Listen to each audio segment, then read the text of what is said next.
Good evening and welcome to the Variable Y Minute with your host, The Variable Y. I thank you guys so much for joining me tonight. I hope everybody had a great weekend. I hope everybody was safe. Hope everybody stayed inside as much as possible. Staying inside these days can drive you a little bit crazy, especially if you got kids like I do. But hopefully, you guys were inside trying to be safe and be around your family and have a little bit of fun, yada, yada, yada. All right, so the reason why I'm here tonight, it's the same reason why everybody else is here, is because of that wonderful the first two parts of that wonderful documentary, The Last Dance. So, of course, everybody has said and has spoken and knows by now that it's insane to believe that Scottie Pippen was so underpaid during his run with the Bulls. And of course, we all can understand why. I mean, he was a small town guy from a small town school who did get drafted early in the draft, but I mean, he didn't know that he was going to be the second best player on a dynasty. So, he saw some money. He had a chance to do it, and he took it. And the owner told him, "Hey, don't sign this deal. If I were you, I wouldn't sign this deal because I'm not going to renegotiate." But he went ahead and took it anyway. So that's one of the main talking points from last night. But just I'm sure all of you guys have something to say about it, but I just thought it was pretty good. I love watching documentaries where we can just get a little bit more insight as to what was happening around that time. Of course, me being a younger person was very much into sports at the time, but didn't know all of the ins and outs, the ups and downs. It was great to see that they had some of those conversations that they were having. I had heard about the breaking up of the team. I heard about, Jordan say he wouldn't play without Phil and all this jazz, but I didn't know exactly how that went. I didn't know that Jerry Reinsdorf had come to Phil and pretty much said, "All right, this is your last season. I don't care if you go 82-0. We're not resigning you." I thought that was crazy. One other thing I saw from the documentary last night was that they were having these conversations about Phil and Scotty having these conversations about his contract, and Jordan and them were having these conversations about defending their championship at the podium after winning the championship. So they won the championship. And then they're sitting there discussing defending that championship, having a chance to come back all fully formed and defend that championship.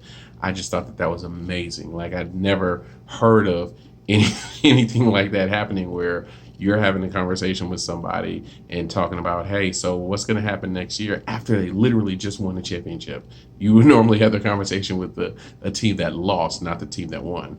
So again, I found that fascinating, just absolutely fascinating. So, like most of you, I saw that and I am just extremely I can't wait for next weekend to see what's new in store for the next two parts of the Last Dance documentary. Of course, one part of it is going to be about Dennis Rodman, which is just, I can't wait for, because I was a huge Dennis Rodman fan. I just liked his motor, his work ethic. I love the fact that he was more into playing defense and getting rebounds than getting points, but he was still able to contribute that way. So I thought it was a cool way of playing basketball where a guy, especially an undersized guy could go in there and actually make himself into an all-time great and not have to score at all. So I thought that was fascinating. So that was one thing that we got into this weekend. Another thing, and I don't know if we went over this a little bit, but I don't know if we really got into it. But as you guys know, NFL draft is coming up on Thursday. As you guys know, I don't really talk a lot of NFL draft because I think it's boring. But as you also know, we don't really have much else to talk about. So we're going to talk about some NFL draft. And there's this big debate whether or not the Dolphins should draft Tua. Should they draft Tua because they missed out on Drew Brees, and this would be like the missing out on Drew Brees again. And what if Tua's medicals aren't up to speed, and blah blah blah blah blah. And so I brought up a little bit of this last week on Friday, but I think, I don't know if I articulated it this well, so I think hopefully I can do it better justice this way. if you have Tua on your board, if you had him on your board, and at the start of the season you had him, let's say you had him slotted at number one, right? Joe Burrow played his way into number one. Okay, I'll go there with you. Now, like, we still have some questions about Joe Burrow. Like, if Joe Burrow's so good, how come all of a sudden how come he's all of a sudden so good? How come he wasn't good before? But then again, I can hit myself with the same argument that I always hit everybody else with. If you have a guy, why can't you coach him up to be great? He got coached up this year. He was great. So whatever. Won't get into that. So if Tua dropped on your draft board because Joe Burrow went ahead of him, cool. So Tua is still at a certain spot on your draft board, right? Right. So Tua got injured. Okay, so maybe he drops a little bit on your draft board after that. Okay, cool. But does his injury catapult Justin Herbert over him? Like, is Justin Herbert, did he have a good enough year to where if Tua wasn't injured, he would be neck and neck with Tua? I don't think so. I didn't see that. I watched maybe a handful of Oregon games. I'm not gonna lie and say I watched them all. I watched maybe a handful of them, and I saw just a guy, and I saw maybe a few less games last year, and I saw just a guy. So if Justin Herbert, excuse me, if we think, okay, he's a decent guy, he was the third quarterback who was going to be picked regardless, then I think that either people need to stop being cowards and go ahead and pick Tua and just let him sit, or if you're Miami, why don't you just do what I think everybody should do? Is just say, okay, cool. Joe Burrow, he had a great year. I mean, it would be dumb not to pick him. Cincinnati, that's great. Everybody else who needs a quarterback, why don't you guys just wait? Because there's another guy out there who will be number one overall next year. Now, you want to tank for somebody. I say tank for Trevor. Like, that dude is the man. Trevor Lawrence, to me, is from what I've seen,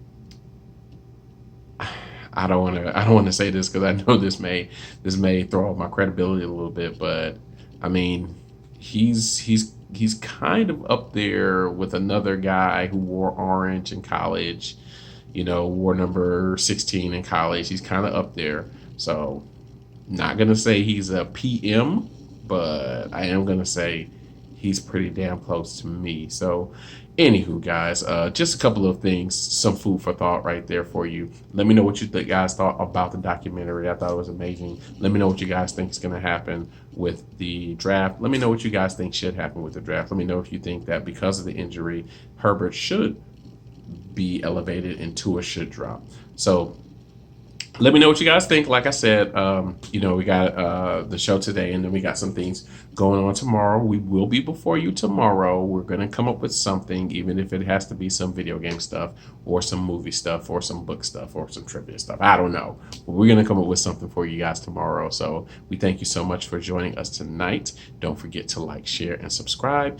And we will be back before you tomorrow, better than ever. And until then, don't hug your loved ones.